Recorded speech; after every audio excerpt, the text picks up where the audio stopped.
Nama saya Rahmat Fajri, saya mahasiswa PPK dalam jabatan kategori 1 Universitas Negeri Medan. Hari ini saya akan melakukan bikin kinerja di SMA Negeri 1 Praktik Kulim. Terima kasih, selamat menyaksikan.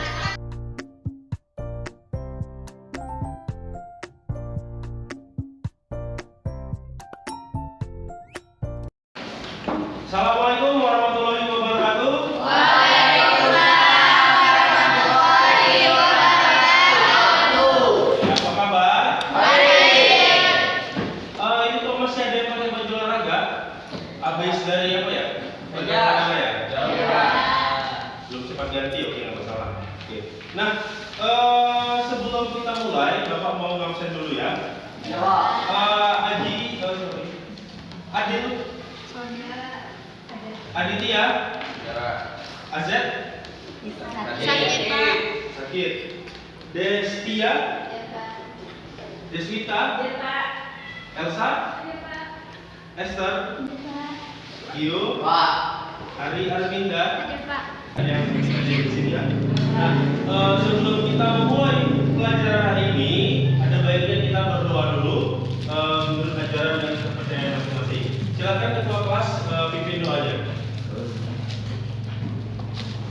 Semuanya, doa mulai.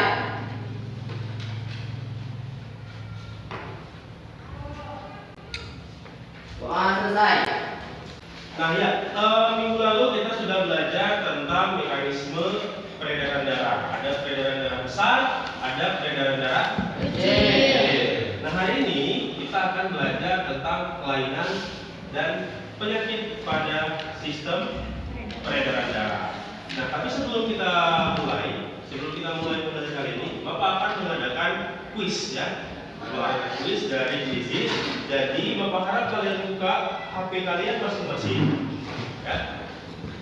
Buka HP-nya masing-masing. Nah, terus di browsernya ketik joinmyquiz.com ya, ketik joinmyquiz.com. Setelah itu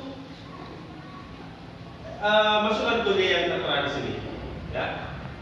Oke, silakan dimasukkan ya. Kode sama nggak? Sama ya? Nah, kalau sama masukkan.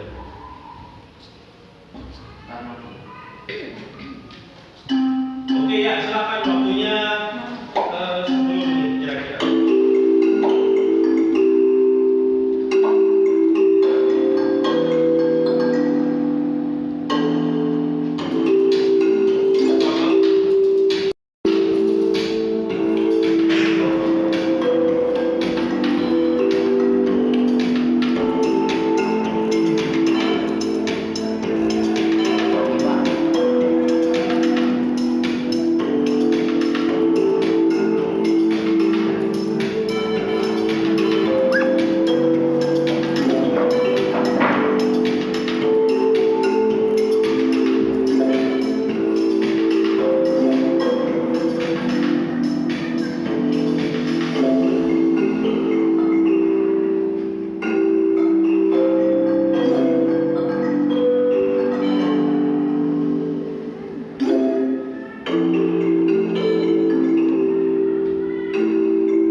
Setelah ini kita akan belajar, baru kita ulang lagi soal-soal tadi. Oke.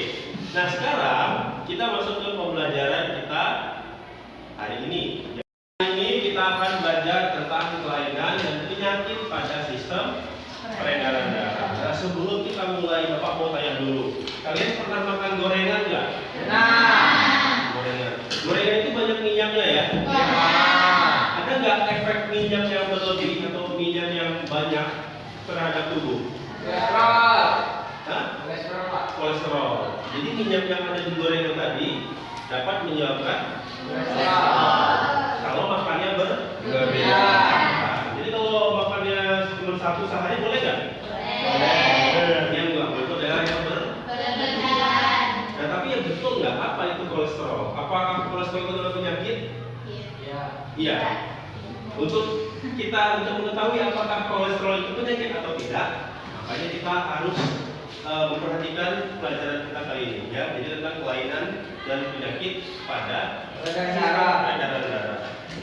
Nah, tujuan pembelajaran kita kali ini, jadi setelah melakukan diskusi kelompok mengenai kelainan dan penyakit pada sistem peredaran darah, Bapak harap kalian mampu menganalisis kelainan-kelainan dan penyakit yang terjadi pada sistem peredaran darah. Nah, setelah menganalisis, kalian Bapak harapkan mampu menyajikan hasil presentasi tentang kelainan dan penyakit pada sistem peredaran darah. Oke. Nah, untuk kita mengetahui apakah kolesterol tadi nama penyakit atau tidak, kita saksikan video berikut, ya. Kita saksikan video berikut. Bapak harap kalian melihat dengan sungguh-sungguh, dengan teliti, ya. Silakan catat apa saja yang penting, ya. Catat apa saja yang penting dari video ini. Mari kita saksikan bersama-sama. Selamat datang di video baru oleh Tuhan.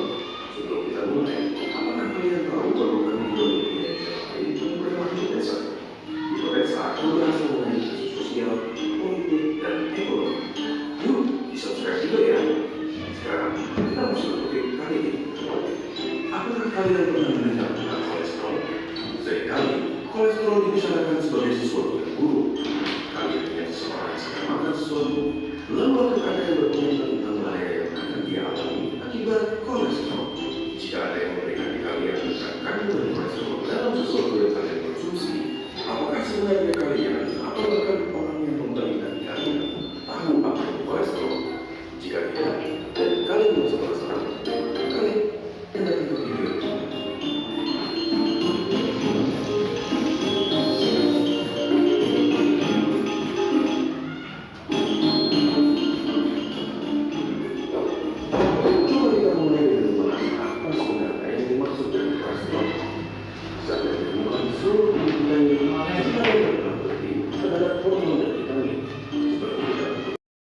Kolesterol juga dapat ditemukan di makanan seperti kuning telur, keju, dan lain-lainnya. Ada dua tipe kolesterol di tubuh kita yang dibawa oleh protein yang berbeda-beda yang dinamakan lipoprotein, yaitu HDL atau makanan yang bisa melalui proses olahraga, merokok, dan berbagai macam kondisi biasa lainnya. Lalu, bagaimana kita bisa menghindarinya? Dengan berolahraga, mengatur pola makan dengan makan buah dan sayur, serta mengurangi makan berlemak dan mencoba mengurangi rokok jika kalian merokok. Akan lebih baik lagi jika kalian memeriksa diri. Nah, itu tadi video tentang kolesterol. Nah, setelah menyaksikan video tadi, apa inti yang bisa kalian ambil?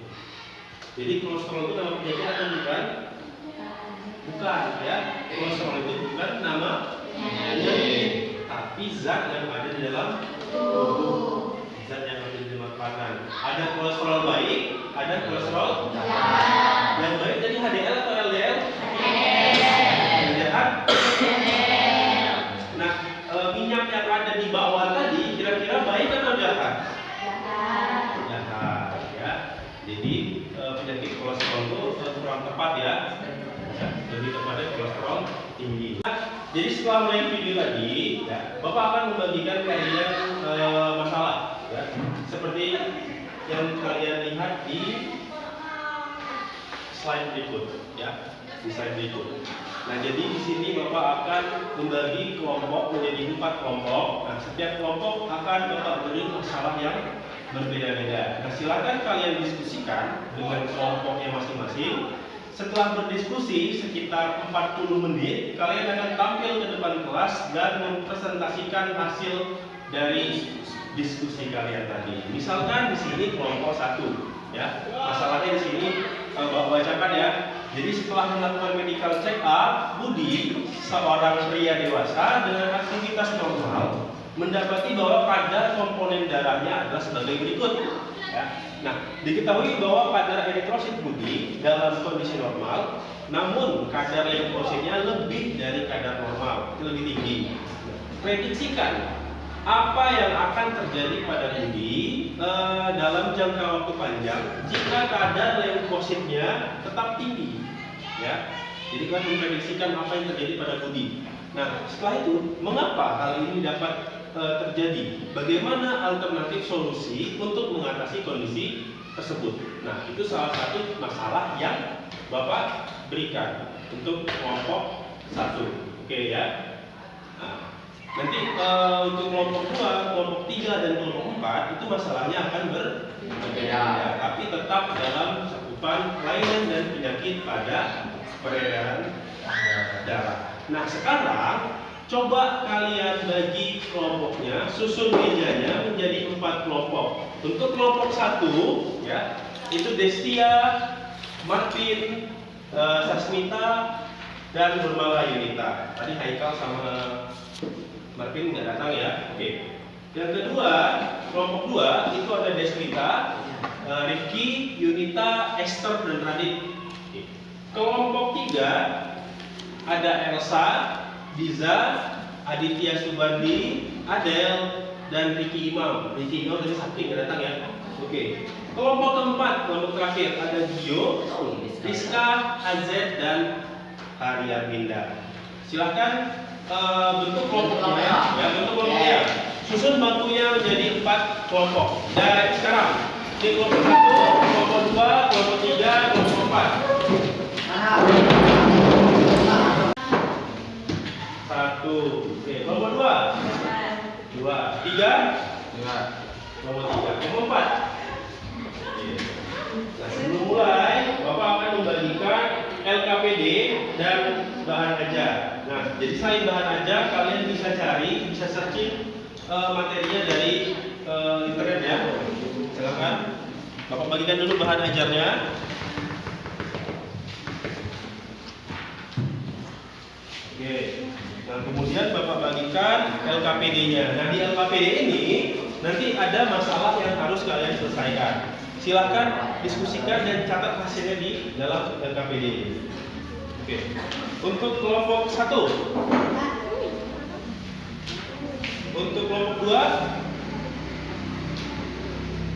kelompok 3, dan terakhir kelompok 4. Oke. Silakan berdiskusi.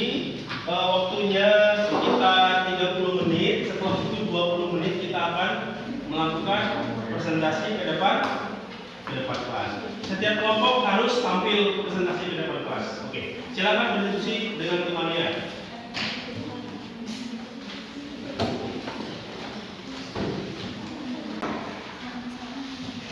Kelompok ini apa tadi?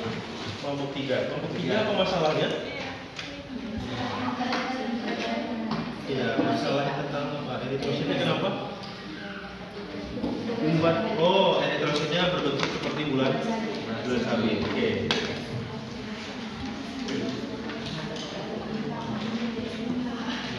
Ini kelompok berapa? Kelompok 2. Masalahnya kenapa? Nah, yang menyebabkan penyakit apa ya? Hipertensi dia. Hipertensi darah tinggi. Kalau bahasa awalnya darah tinggi ya. Silakan lanjut diskusi. Ini kelompok berapa? 4. Ya. Kelompok apa masalahnya?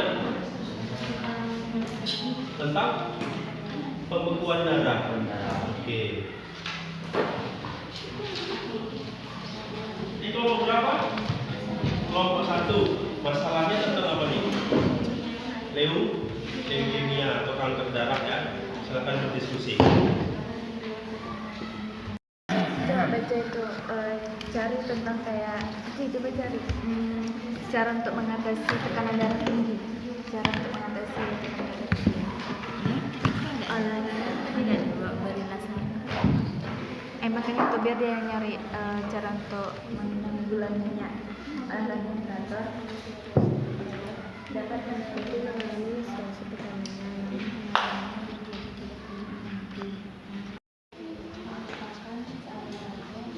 Pak, mau nanya Pak? Ya silakan Adit. Penyakit eritrosit itu berapa ya? Nah, yang kan ada bulan sabit, apakah ada Oke. Oh yang ini apa ya, anemia sickle cell ya?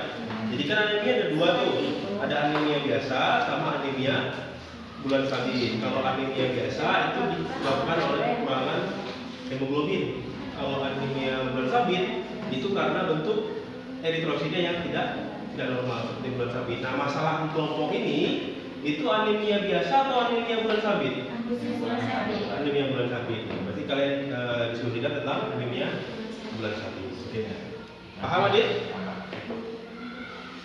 Kalau ada yang kurang jelas silahkan ditanyakan ya.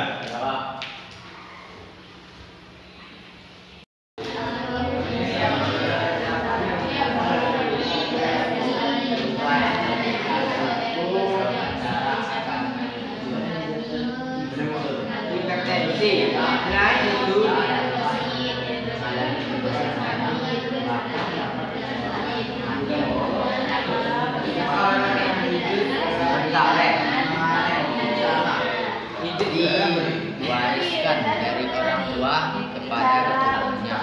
Kaum pria lebih besar kemungkinan dapat warisan. Coba. Hemofilia, Infeksi. tapi lebih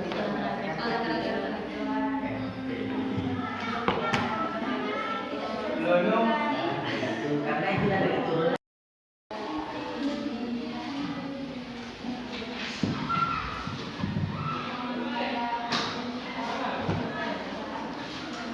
Lanjut diskusinya ya.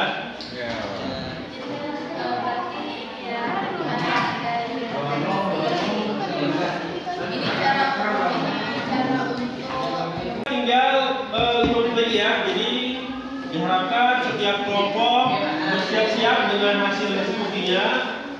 Dan jangan lupa sebelum tampil diskusi silahkan tampilkan dia kelompoknya ya.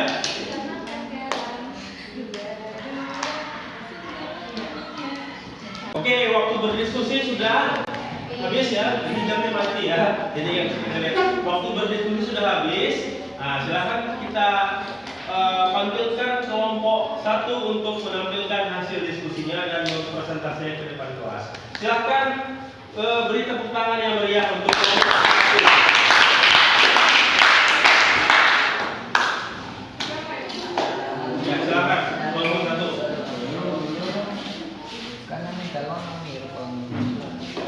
Nah, teman-teman yang lain ya, yang belum berdiskusi di depan kelas, silakan perhatikan teman-temannya dengan seksama. Oke? Jika ada yang ingin ditanyakan, nanti silakan saat sesi tanya jawab. Mungkin agak geser sedikit supaya teman-temannya bisa melihat masalah yang kalian hadapi. Oke, silakan kelompok 1. Assalamualaikum warahmatullahi wabarakatuh. Waalaikumsalam warahmatullahi wabarakatuh.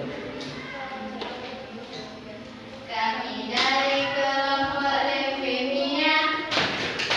Kami akan mempresentasikan tentang leukemia. Leukemia adalah nama penyakit. Udah? Oke ya, tepuk tangan dulu ya.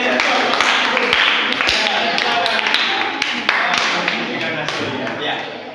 Baiklah, kami dari kelompok 1 akan mempresentasikan tentang leukemia yang akan dibacakan oleh Nurmala Yudhita. Yang lain suaranya ya. Harap diperhatikan teman-teman yang maju ke depan. Leukemia. Leukemia adalah kanker darah akibat tubuh terlalu banyak memproduksi sel darah putih abnormal. Dapat terjadi pada orang dewasa dan anak-anak. Gejalanya yaitu demam dan menggigil. Tubuh terasa lelah tidak hilang meski sudah beristirahat. Berat badan turun drastis. Gejala anemia, bintik merah pada kulit, mimisan, tubuh mudah memar, keringat berlebihan, terutama pada malam hari. Ciri-cirinya yaitu darah sulit membeku, sering mengalami infeksi, anemia, kelelahan, muncul memar, nyeri sendi dan tulang. Cara pencegahannya yaitu melakukan olahraga secara teratur, menghindari merokok, menghindari paparan radiasi, mengonsumsi makanan bergizi seimbang. Cara pengobatannya kemoterapi, yaitu metode pengobatan dengan menggunakan obat-obatan untuk membunuh sel kanker. Terapi imun atau imunoterapi, yaitu pemberian obat untuk meningkatkan sistem imun tubuh dan membantu tubuh melawan sel kanker.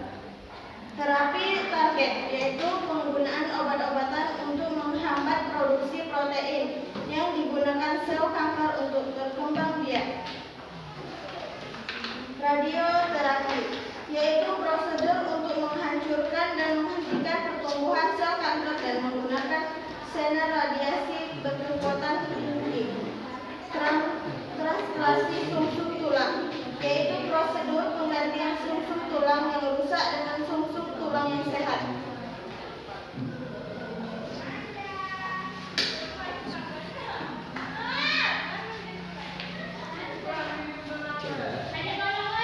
Oke? Baiklah, kami akan memasuki permasalahan. Ya, perhatikan ya teman-teman yang lain. Ya Pak. Setelah melakukan medical check-up, Budi, seorang pria dewasa dengan aktivitas normal, mendapatkan bahwa kadar komponen darahnya adalah sebagai berikut. Kadar eritrosit 5,5 juta sel, kadar leukosit 20.000 sel. Diketahui bahwa kadar eritrosit Budi dalam kondisi normal, namun kadar leukositnya lebih dari kadar normal. Prediksikan apa yang akan terjadi pada Budi dalam jangka panjang jika kadar leukositnya tetap tinggi. Mengapa hal itu bisa terjadi? Bagaimana alternatif solusi untuk mengatasi kondisi tersebut? Leukosit tinggi terjadi karena tubuh sedang sakit, tapi terkadang bahwa tubuh sedang stres, infeksi, alergi, dan peradangan hingga menderita kanker darah. Dan ketika jumlah sel darah putih terlalu banyak, yang akan mengakibatkan kanker darah. 2.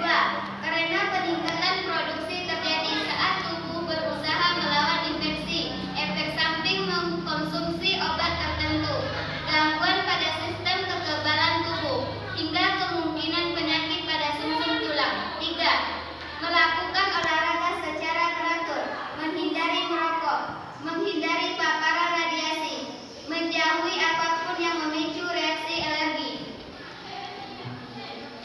Baiklah, itu hasil diskusi kami. Baiklah, kami akan buka sesi tanya jawab. Apakah teman-teman ada yang ingin bertanya? Tidak. Ada yang bertanya? Ada yang kurang jelas? Ya, nah silakan. Saya dari kelompok 3 akan bertanya. Alerginya itu berupa apa ya? Apa bisa kan alergi? Apa yang muncul?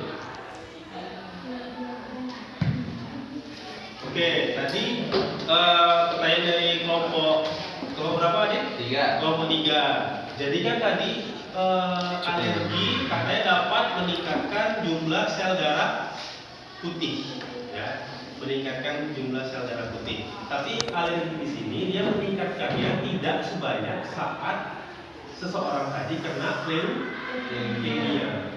Leukemia naik, tapi naiknya drastis. Alergi juga naik, tapi naiknya tidak drastis. Contoh alergi apa? Ya, bintik-bintik merah itu disebabkan oleh alerginya tadi. Contoh misalkan ada orang yang alergi Nasi. makan ikan, ada orang alergi makan nasi, misalkan alergi ikan, makanan laut, seafood, atau alergi serpung sari. Saat ikan atau serpung sari tadi masuk ke dalam tubuh, tubuh akan meresponnya sebagai alergen, ya, meresponnya sebagai alergen, dan tubuh meningkatkan jumlah sel darah putih. Oke. Silakan ditambahkan, tanggapi tambahannya tadi, atau coba diulangi lagi. Fokus kalian tadi kemana? Masalahnya. Si Budi ini kenapa? Apakah dia alergi atau gimana? Ya.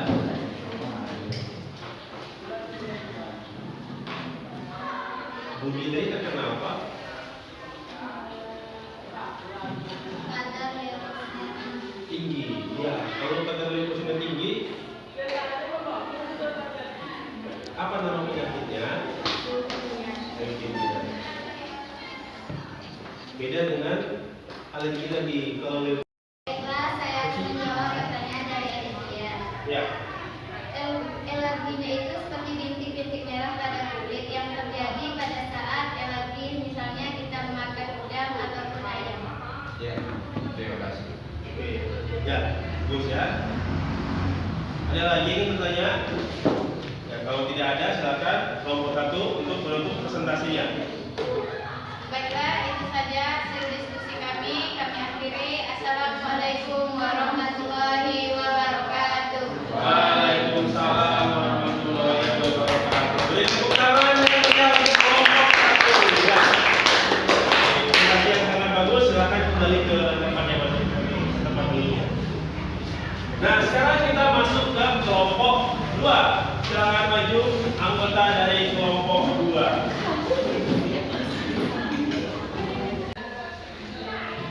Assalamualaikum Warahmatullahi wabarakatuh. Waalaikumsalam warahmatullahi wabarakatuh. Kami dari kelompok 2 akan membacakan hasil diskusi tentang hipertensi. Oke, tepuk tangan untuk kelompok 2. Lihat lanjut.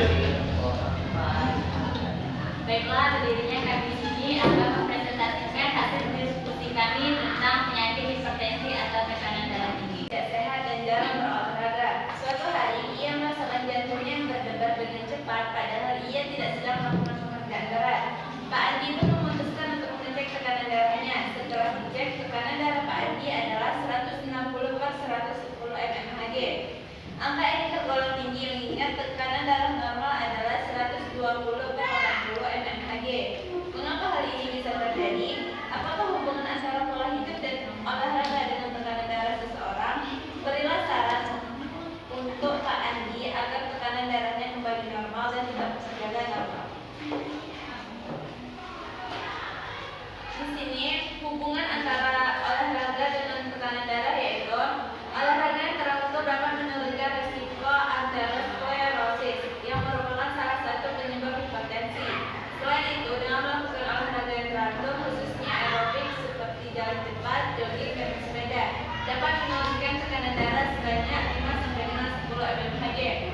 Sedangkan pola makan yang tidak sehat juga dapat mengakibatkan darah tinggi, apalagi dengan makanan yang kadar garamnya tinggi, karena mengakibatkan darah menjadi kental sehingga mengakibatkan tidak lancarnya peredaran darah. Kemudian yang terakhir yaitu cara menjaga tekanan darah tetap normal, seperti menghindari berat badan berlebihan, olahraga teratur, kurangi asupan natrium, konsumsi makanan sehat, batasi minum alkohol, berhenti merokok, dan atasi stres. Selanjutnya kami akan membuka sesi tanya jawab. Apakah teman-teman ada yang ingin bertanya? Silakan jika ada yang ingin bertanya, silakan sampaikan pertanyaannya ke kelompok 2.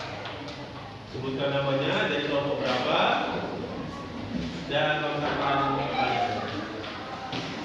Ada pertanyaan? Katanya kan Sebutkan namanya dulu. nama saya Adi dari kelompok 3. Jadi kan katanya harus tidak boleh merokok karena menyebabkan apa kita pertama kali merokok akan langsung terkena? Silakan dijawab. Apakah orang yang baru pertama kali merokok langsung terkena hipertensi? Nah, silakan dijawab kelompok satu. Kira-kira gimana?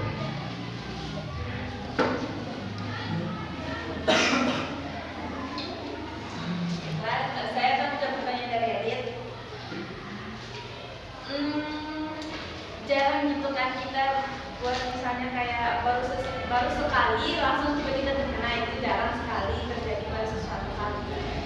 Jadi misalnya kayak ngerokok itu juga kan katanya jika mempunyai kebiasaan merokok maka sebaiknya dihentikan. Berarti kan dia sudah terbiasa merokok, makanya mengakibatkan darahnya menjadi tinggi. Maka dengan lebih baiknya tekanan darahnya jadi tinggi, sehingga lebih baik untuk diberhentikan merokok. Berarti tidak langsung kena. Tidak, tapi kalau kamu jadi pertama sekali merokok, besok ngerokok lagi ya bisa mengakibatkan hipertensi. Tapi kalau jarang-jarang itu apa boleh kalau jarang-jarang? Jarang-jarang kan lama-lama dia bisa menumpuk juga kalau keseringan. Kan orang bisa ngatur kadang. Mengaturnya gimana dulu? Iya, kalau misalnya dia merokok tapi tekanan darahnya normal juga. Kalau misalnya dia udah misalnya ngerokok jarang, tapi juga dia mengonsumsi garamnya berlebihan, sama dibohong. Oke, terima kasih. Ini soalnya ini pertanyaan ini berhubungan dengan banyak apa ini? Banyak materi, ada sistem pernapasan, sistem peredaran darah, ya, sistem saraf. Jadi kalau orang yang sekali merokok, yakin nggak dia berhenti? Dan di dalam rokok itu ada nikotin sama tar, ya. Nah, nikotin ini dapat menyebabkan kecanduan. Jadi kalau udah merokok sekali, jangan coba 2 kali, 3 kali, 4 kali, lama-lama jadi sering. Bisa berhenti, bisa tapi susah, ya. Ya itu dia. Jadi walaupun dia cuma kena sekali terus berhenti, oke kalau sekali berhenti mungkin masih bisa. Tapi sekali coba lagi lah, kemarin belum puas, lama-lama akan kecanduan. Dan perilaku yang tidak sehat tadi, apalagi yang tidak berolahraga, makan dan juga kurang sehat, dapat menyebabkan hipertensi. Oke, silakan Bapak kembalikan kepada kelompok 2. Apakah orang lain ada yang ingin bertanya lagi? Tidak. Jika tidak ada, kami akan menutup presentasi hari ini. Assalamualaikum warahmatullahi wabarakatuh. Waalaikumsalam warahmatullahi wabarakatuh. Oke, beri tepuk tangan untuk kelompok 2. Silakan duduk kelompok 2. Tadi presentasi dari kelompok 1, kelompok 2, kelompok 3, dan kelompok 4. Nah, masing-masing kelompok sudah menampilkan dan menyelesaikan masalahnya masing-masing. Nah, sekarang kita akan menarik kesimpulan dari pembelajaran kita kali ini, ya. Jadi kita mulai dari kelompok 1 dulu, ya. Jadi kelompok 1 tadi permasalahannya adalah tentang apa tadi? Leukemia, ya. Jadi leukemia itu merupakan salah satu penyakit pada sistem peredaran darah. Nah, leukemia disebabkan oleh apa? Terlalu banyaknya sel darah putih. Ya, leukemia disebabkan oleh terlalu banyak sel darah putih dalam tubuh. Oke, nah untuk kelompok 2, kesimpulannya tadi apa? Kelompok 2 masalah tentang hipertensi. Nah, kira-kira apa penyebab hipertensi? Yang pertama tadi adalah pola hidup yang tidak sehat. Yang kedua apa tadi? Makanannya tidak dijaga. Ya, makanannya tidak dijaga. Yang ketiga, kelompok 2 tadi merokok, ya, merokok. Jadi itu penyebab hipertensi atau tekanan darah tinggi. Nah, untuk kelompok 3 itu kesimpulannya tentang eritrosit, ya, tentang anemia sel sabit, ya. Apa beda anemia dengan anemia sel sabit? Kalau anemia biasa itu kekurangan zat besi. Ya, lebih kuatkan lagi suaranya. Kalau anemia biasa Terjadi karena kekurangan gizi atau kekurangan zat besi. Oke, kalau anemia sel sabit, itu bentuk darahnya itu seperti bulan. bentuk darah atau bentuk sel darah merah? Sel darah. Bentuk sel darah merahnya seperti bulan sabit. Nah, itu yang menyebabkan penyakit yang namanya anemia sel sabit. Nah, untuk ya, sekarang Bapak akan memberikan soal post test, ya, soal post test yang sudah kita kerjakan di awal tadi, pretest tadi. Jadi diharapkan kepada siswa bapak sekalian, siapkan handphonenya, ya, siapkan handphonenya. Oke. Siapkan handphonenya. Kita akan melakukan tes menggunakan quizzes.com. Kodenya adalah 015387. Langsung masuk aja. Mulai. Yang memperoleh nilai tertinggi, yang memperoleh tertinggi pertama adalah Aditya. Jadi tepuk tangan dulu untuk Aditya. Tadi pas tes Aditya masuk 3 besar ya. Ini bagus, sudah masuk langsung peringkat pertama. Peringkat kedua perhatian kerja di depan kelas. Ya, jadi kita sudah belajar hari ini tentang kelainan dan penyakit pada sistem reproduksi. Ada hemofilia, ada anemia sensitif, ada anemia biasa, ada hipertensi, ada lagi apa tadi? Leukemia ya, atau kanker darah. Nah, besok minggu depan kita masuk ke bab selanjutnya ya. Minggu depan kita masuk ke sistem pencernaan. Oke, Pak. Sistem pencernaan. Oke. Nah, sekarang sebelum Bapak tutup pembelajaran kita kali ini, Bapak akan memberikan lembar refleksi ya. Bapak akan memberikan lembar refleksi. Nah, ini silahkan kalian jawab dengan jujur ya. Jadi kalau kalian senang, buat di sini emoticon senang. Kalau sedih, buat sedih nangis. Oke. Ini tidak ada hubungannya dengan nilai. Jadi Bapak harap kalian menjawab ini dengan sungguh-sungguh. Jujur aja. Misalkan kalau senang ya senang, buat senang. Oke. Silakan. Diisi ya. Oke ya, terima kasih telah mengisi lembar refleksi ya. Untuk menutup pembelajaran kita kali ini, karena tadi kita buka dengan doa, mari kita tutup juga dengan doa. Silahkan ketua kelas pimpin doanya. Kita berdoa menurut ajaran dan kepercayaan kita masing-masing. Semuanya doa mulai. Doa selesai. Salam pada Bapak Guru.